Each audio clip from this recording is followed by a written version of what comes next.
Got a new tool right here that I think will be very handy. It's a wire stripper. I wanted to show you how it comes packaged just in this cardboard box right here.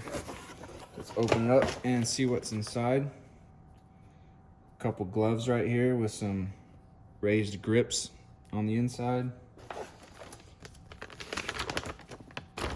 Instruction manual right there.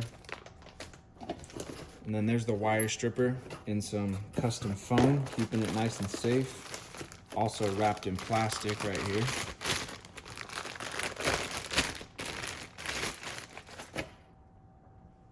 There's a look at it. It is definitely heavy duty, real metal. Nothing, well, this piece is plastic, but nothing else is plastic on here. It's all just strong, real metal, which I can really appreciate. A lot of stuff is just straight plastic nowadays, you know.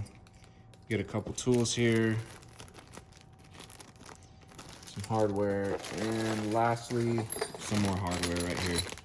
So that's a look at everything that comes in this wire stripper kit. Decided to use this right here. I like how it's small, easy to transport.